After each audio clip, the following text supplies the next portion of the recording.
అద్భుతమైనటువంటి వాతావరణంలో అన్నలు ధూళిపాల నరేంద్ర గారు, స్వర్గశ్రీ ధూళిపాల వీర చౌదరి గారి యొక్క స్మరించుకుంటూ వారిని ఈ యొక్క కార్యక్రమం చేయడం నిజంగా. ఎందుకంటే రైతులందరూ కూడా మంచి వాతావరణం ఇస్తూ ఒక ఉత్సాహం కల్పించే విధంగా పాజిటివ్ మోడ్ లో ఈ కార్యక్రమం ఏర్పాటు చేయడం, వచ్చే 150 పై చిలుకు జోడ్లు వచ్చినాయంటే పెద్ద ఎత్తున చేసినటువంటి కార్యక్రమం. దాంట్లో కూడా వాళ్ళు భాగస్వాములై ఈ యొక్క ప్రైజ్ డిస్ట్రిబ్యూషన్ లో కూడా వాళ్ళు అవడం నిజంగా చాలా ఆనందదాయకం. నరేంద్ర గారు ప్రత్యేకంగా నేను ఒక అభినందన తెలియజేసుకుంటాను.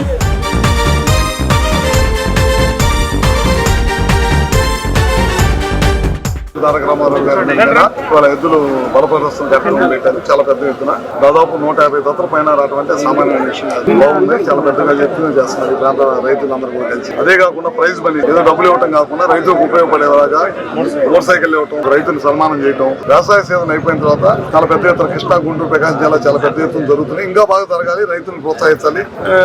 ఎద్దుల్ని, ఆవుల్ని, ఇట్లాంటి వాటిని పశు సంపదను కూడా చాలా పెద్ద ఎత్తున ప్రోత్సహించాలని చెప్పి కోరుకుంటున్నాను.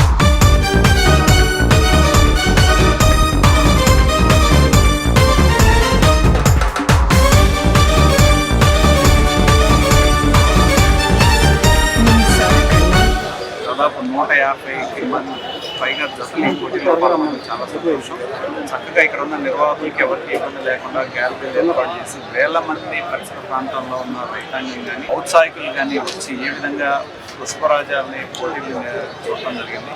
ఎంతో కష్టపడి ఒంగోలు జాతి అంటే తెలుగు జాతి, మన పౌరుషానికి ప్రతీక ఒంగోలు జాతి. అటువంటి కష్టపడి పశువులను పోషిస్తూ ఉన్న పశు పోషకులు ఎవరైతే ఉన్నారో వాళ్ళని ప్రోత్సహించే విధంగా ఈ కార్యక్రమాన్ని నిర్వర్తించడం జరిగింది. ఎంతోమంది దాతలు ముందుకొచ్చి బహుమతులు కూడా ఇవ్వడం జరిగింది. దీనిలో భాగస్వాములైన ప్రతి ఒక్కరికి కూడా తెలియజేస్తూ ఉన్నాం. మన జాతి పశు సంపద కాపాడుకునే విధంగా ఈనాడు ప్రభుత్వం కూడా ఎన్నో చర్యలు తీసుకుంటా ఉంది. మా పరంగా కూడా పూర్తి సహాయ సహకారాలు అందిస్తుంది.